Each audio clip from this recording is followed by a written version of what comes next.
Hello friends, welcome to tech a civil. आज बहुत दिन के बाद मैं एक वीडियो अपलोड कर रहा हूँ। आगे से बहुत सारे टॉपिक में मैं वीडियो लाऊंगा, बहुत ही इंपॉर्टेंट टॉपिक में।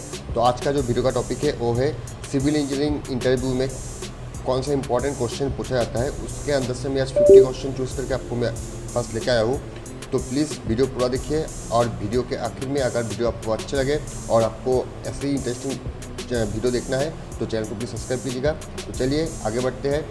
टेक ए सिविल का नया वीडियो, सिविल इंजीनियरिंग इंटरव्यू में टॉप 50 क्वेश्चन और उसका आंसर। तो फर्स्ट क्वेश्चन है, जो हमारा रेजिडेंशियल बिल्डिंग है, सिंगल स्टोरी बिल्डिंग, उसका हाइट कितना होता है? तो उसका हाइट होता है आपका 10 फीट और 3.15 मीटर। अब देख लीजिए, एक बिल्डिंग का फोटो है, आप यहाँ पे देख सकते हैं। यहाँ पे आपका जो हाइट है ये 10 फीट होता है, बाकी ये तो बिल्डिंग का इनर सेक्शन है। तो फर्स्ट क्वेश्चन था आपका सिंगल स्टोरी बिल्डिंग का हाइट कितना होता है? 10 feet. Second question, unit conversation. एक एम क्यूब आपका CFT में कितना होता है? 35.315। एक स्क्वायर मीटर इक्वल टू आपका 10.76 स्क्वायर फीट। एक metre equal to 3.28 feet and एक क्यूबिक फीट इक्वल टू आपका 28.3 लीटर, मतलब ये लीटर में है। थर्ड क्वेश्चन आपका है, what is the volume of 1 bag cement? आपका एक बैग सीमेंट का जो वॉल्यूम है वो है 0.0347 m³ और 1.226 CFT।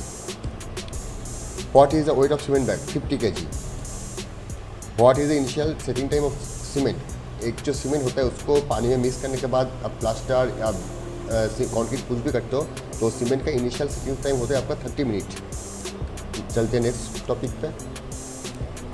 तो देखिए, सीमेंट का जो फाइनल सेटिंग टाइम है वो आपका डिपेंड करता है 6.5 से 10 घंटे के अंदर उसका initial final setting time depend करता है। What is the cement motor cube?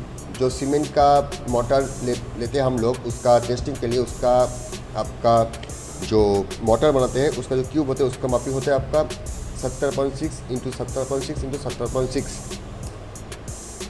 Concrete का जो क्यूब होता है उसका मापी होता है आपका 150 बाई 150 बाई 150 सब mm में। देख लीजिए यहाँ पे जो क्यूब है, इसका क्यूब का साइज यहाँ पे 150 बाई 150 बाई 150 है। ये जो कॉन्क्रीट का क्यूब है कितना लेयर में भरा जाता है? आपका 3 लेयर में भरा जाता है।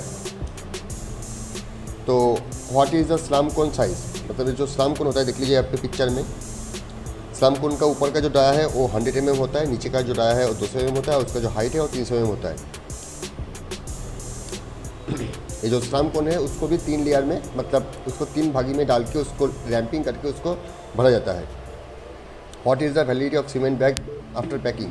3 मंथ ऑफ मैन्युफैक्चर। मतलब सीमेंट जब मैन्युफैक्चर होता है उसके बाद 3 मंथ में उसका यूज़ करना चाहिए, नहीं तो उसके बाद उसका वैलिडिटी खत्म हो जाएगा। What is the machine for concrete cube test? Compressive testing machine और CTM। आप इसका फोटो देख लीजिए, ये आपका CTM मशीन का फोटो है। What is the minimum period of curing after casting? Dry weather जो होता है और हॉट वेदर, वहाँ पे आपको 10 दिन क्यूरिंग करना चाहिए, और नॉर्मल वेदर में 7 दिन आपको क्यूरिंग करना चाहिए after of concreting. What is the grade of concrete call ordinary concrete? मतलब M10 M20 जो नॉर्मल होता है उसको ऑर्डिनरी कॉन्क्रीट हम लोग बोलते हैं। तो देखिए, ग्रेड का मीन्स क्या है?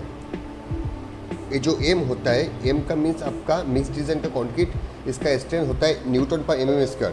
तो therefore concrete is known for the compressive strength. मतलब M10 अगर लिखा जाएगा तो उसका जो फाइनल स्ट्रेंथ आ जाएगा तो उसको 10 न्यूटन पर mm², मतलब 1 mm² में उसका 10 न्यूटन लोड ले सकता है। इसका मतलब है M, और उसका जो साथ में जो न्यूमेरिक होता है वो 10 या 15 या 20 या 25 30, वो उसका 28 डेज के बाद उससे ज़्यादा उसका स्ट्रेंथ होना चाहिए, तभी वो M10 या M15 या M25 जो भी आप उसका ग्रेड है उसको बोल सकते हो। तो what is the grade of मतलब स्टैंडर्ड कॉन्क्रीट कौन सा है? M25 M35 है स्टैंडर्ड कॉन्क्रीट। और हाई स्ट्रेंथ कौन सा होता है? जो M55 M75, मतलब जिसको मिक्स डिज़ाइन करके उसको हाई स्ट्रेंथ लेके जाना पड़ता है, उसको बोलता है high standard concrete.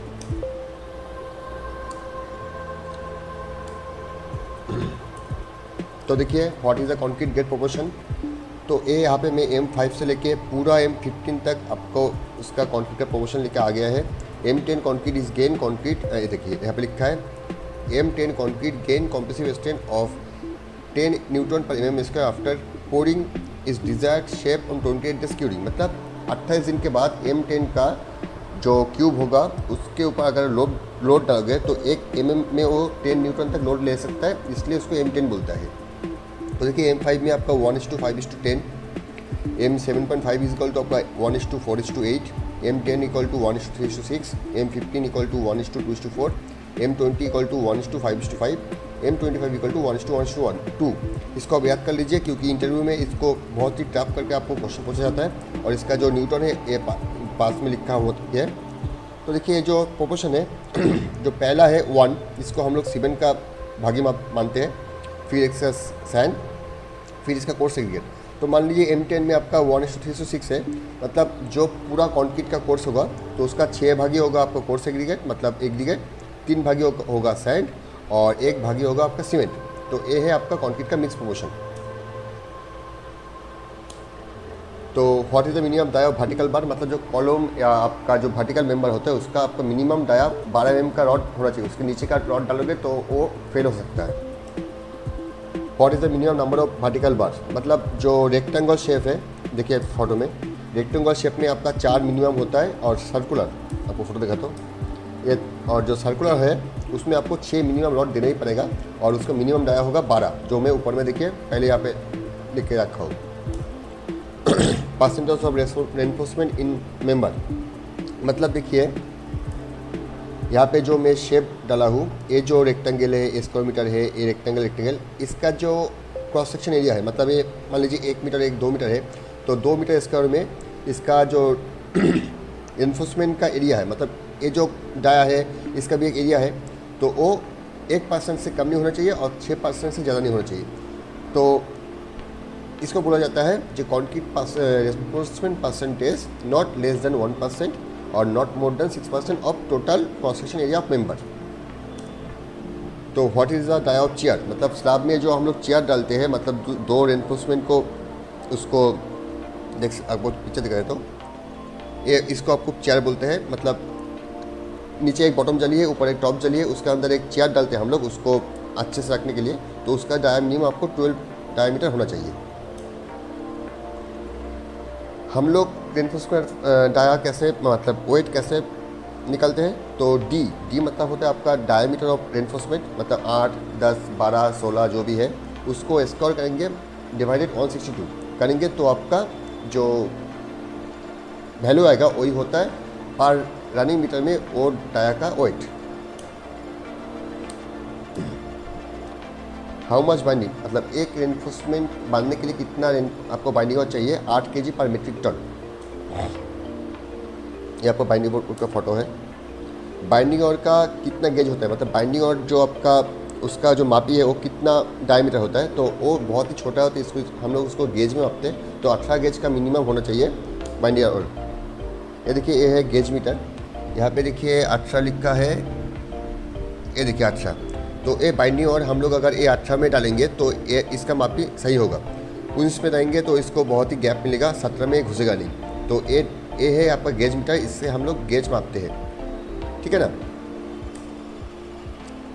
How many cover block use in 1 metric ton concrete, हम लोग नॉर्मली 1 मीट्रिक टन रेनफोर्समेंट मतलब स्टील बांधने के लिए 30 नंबर ये नॉर्मल जनरली है। आपको स्लैब में डालेंगे तो ज़्यादा लगेगा, आप कॉलम में डालेंगे तो थोड़ा कम लगेगा, इसको वेरिएशन होता है। तो एवरेज में हम लोग 1 मीट्रिक टन में 30 कवर ब्लॉक पकड़ते हैं।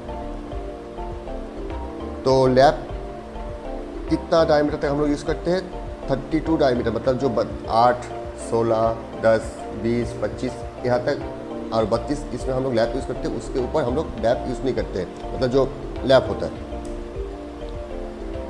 तो नॉर्मली लैप लेंथ कितना होता है 50D, मतलब 50 इंटू डायमीटर, मतलब 8 का होगा तो 50 इंटू 8 तो 400 होगा। ऐसे हम लोग लैप लेंथ मापते हैं। ये देखिए लैप, इसको हम लोग लैप बोलते हैं। तो ये जो लैप है ये 32 डाई के ऊपर लैप नहीं होगा, और 32 मीटर के ऊपर का कुछ होगा तो इसको हम लोग कपलर बोलते हैं। तो कपलर डालते हैं तब 32 के ऊपर डायमीटर होगा, 40 या 42 या 46 डाया, तब हम लोग इसको कपलर यूज़ करते हैं। या कभी कभी कोई भी जगह पे 32 या 25 में भी कपलर यूज़ होता है। ये आपका कपलर का फोटो है। तो जैकल जो होता है, आपको मैं फ़ोटो दिखाता हूँ। अच्छा फोटो अपनी ये, तो जैकल लेंथ जो पीछे में मैं आपको दिखाता लैप लेंथ, उसका जो जैकल होता है वो 6D डायमीटर आपका डी है, डायमीटर ऑफ द बार, तो 6D होता है जैकल का लेंथ। और कैंटिलीवर स्लैब, यहाँ फोटो देखिए, ये जो कैंटिलीवर स्लैब है इसका जो इस पोर्शन का लेंथ है, मतलब एंकर लेंथ, वो है 69D इंटू एल, मतलब 69 into diameter depth of the beam into length, मतलब ये जो लेंथ है लेंथ, इसको करके हम लोग इसका डेवलपमेंट लेंथ मतलब एंकर्स लेंथ मापते हैं। तो हम लोग जो आपका ये जो रिंग है बीम का, वो कैसे मापते हैं? क्लियर स्पैन, मतलब आपको फोटो दिखा देता हूँ। ये देखिए कॉलम का अंदर का जो मापी है इसको हम लोग क्लियर स्पैन बोलते हैं। इसका length divided by centre of stirrup, तो यहाँ पे स्टिरअप आपको एक सेंटर दिया होगा 100, 150, 200, तो डिवाइड करके प्लस ऑन करने के बाद जो रिंग है इसका नंबर यहाँ पे मिल जाएगा। तो minimum copper of reinforcement, footing के लिए 50, फाउंडेशन के लिए 50, रैफ्ट के लिए आपको 75 साइड एंड बॉटम, कॉलम के लिए आपका 40 और 25 mm आपका बड़ा के लिए, बड़ा के नीचे, शेयर वॉल के लिए 25, बीम के लिए 40, स्लैब के लिए आपका 15 mm, फ्लैट स्लैब के लिए 20, स्टेयरकेस के लिए 15 और रिटर्निंग वॉल के लिए आपका 20 और 25 कवर होता है। मतलब जो आपका रेनफोर्समेंट और शटरिंग का गैप होता है उसका जो कवर है उसको हम यहाँ पे कवर बोलते हैं रेनफोर्समेंट का। तो जो हुक लेंथ होता है, ये जो देखिए रिंग का हुक, ये जो हुक लेंथ होता है, ये हुक लेंथ आपको एज पर IS कोड 90 बोला जाता है, लेकिन as per IS code 24D mention किया हुआ है, मतलब ए 12D, लेकिन मिनिमम आपको 90 होना चाहिए। तो मैं यहाँ पे 90 लिखा हूँ, मिनिमम 90 के नीचे नहीं, कभी नहीं हो सकता है। तो यहाँ पे 24D करके दिया होता है, लेकिन कभी कभी कई जगह पे 10D 11D भी यूज़ होता है। एंकर लेंथ मतलब आपका यहाँ से लेके यहाँ तक का मापी आपका 10D होगा या 9D एज पर इस सेक्शन में। तो जो हुक लेंथ मतलब इसका जो ये जो हुक का आपका बेंड है, इसका डिग्री है 135 डिग्री, मतलब ये जो डिग्री है ये 135 डिग्री है ये हुक का। परसेंट ऑफ अलाउएबल लैप, मतलब जो लैप होता है वर्टिकल मेंबर, तो मान लीजिए एक फ्लोर में आपका 4 वर्टिकल बार है, तो वहाँ पे आप 2 बार में आप लैप दे सकते हो, बाकी लैप आपको ऊपर में फ्लोर में देना पड़ेगा। एक ही फ्लोर में आप पूरा 4 में लैप नहीं दे सकते हो। तो अलाउएबल लैप है आपका 50% ऑफ वर्टिकल मेंबर। ये देखिए एक ही जगह पे आप लैप नहीं दे सकते हो, तो इसको जिग जैग करके देना पड़ेगा। यहाँ पे 2 दिया हुआ है, तो 50% लैप जोन में। How to calculate bending zone, तो यहाँ पे देखिए एक फ़ोटो, ये देखिए यहाँ पे बीम, ये फ्लोर टू फ्लोर हाइट है, तो यहाँ पे एक बीम है, तो बीम का ये हाइट हम लोग ले लेंगे, इसको हम डिवाइड करेंगे 4 से। तो देखिए L minus length between beam by 4 into 2, मतलब इस जोन और इस जोन में आप लैप नहीं दे सकते हो, इस जोन में आप लैप दे सकते हो।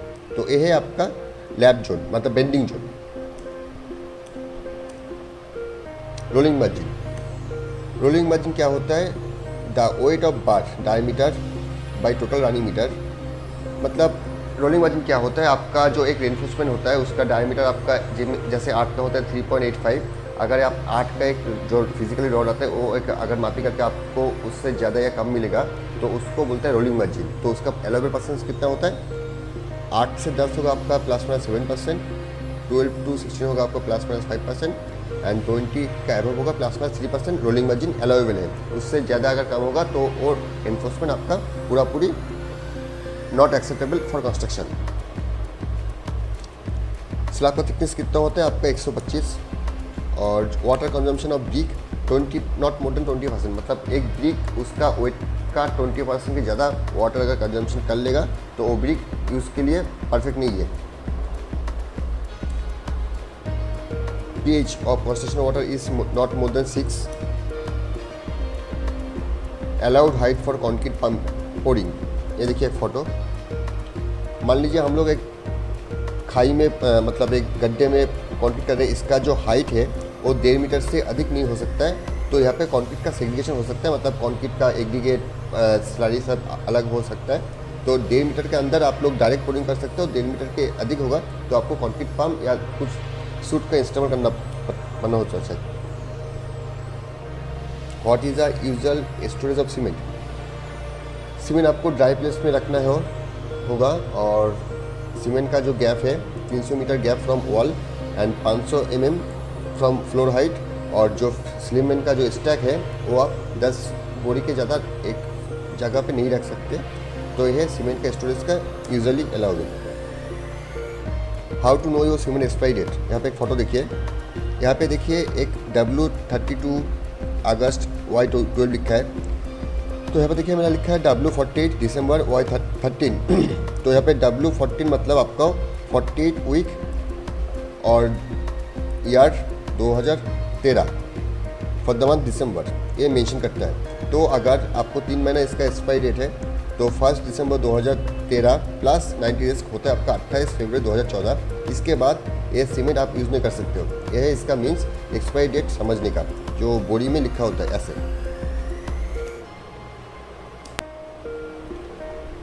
तो जनरल सीमेंट जो स्टेयर है उसका एंगल होता है आपका 25 से 45। देखिए एक स्टेयर का एक सैंपल में यहाँ पे दिखा रहा हूँ, यहाँ पे 36 लिखा हुआ होता है।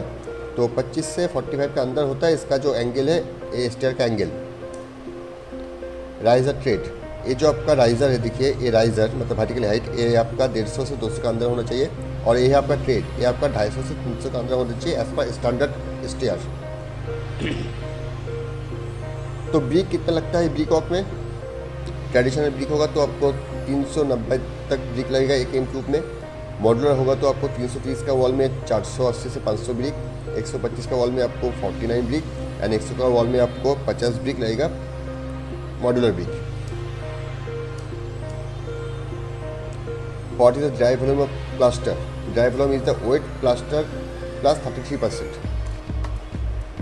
What is the dry volume of concrete? 1.54 times of wet concrete volume आपका ड्राई कंक्रीट का वॉल्यूम होता है। What is the developed length of bundle bar? यहाँ फोटो देखिए, एक साथ अगर 2 रॉड 3 रॉड 4 रॉड होगा तो उसको हम लोग बंडल ऑफ बार बोलते हैं। कभी कभी बीम या पाइल कैप में यूज़ होता है। तो देखिए यहाँ पे अगर आपको 2 बार बंडल में होता है तो उसको लेफ्ट लेंथ 10% इंक्रीज़ करना पड़ेगा, मतलब 50 इंटू 10%। अगर आपको यहाँ पे 3 रॉड होगा तो 20% और 33% जब 4 रॉड होगा, मतलब आपका अगर लेफ्ट लेंथ 50 होता है तो 4 रॉड होगा तो 50 प्लस 33% इंक्रीज करके उसको आपको लेंथ देना पड़ेगा बंडल बार के टाइम में।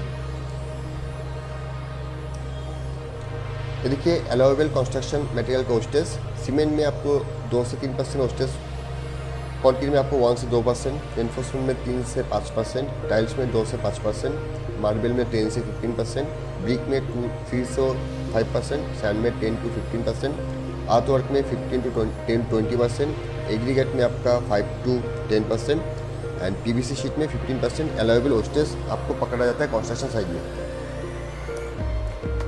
तो friend thank you for watching. आज के लिए इतना ही। नेक्स्ट और भी 2 वीडियो आने वाला है, प्लीज़ चैनल को फॉलो कीजिए, सब्सक्राइब कीजिए।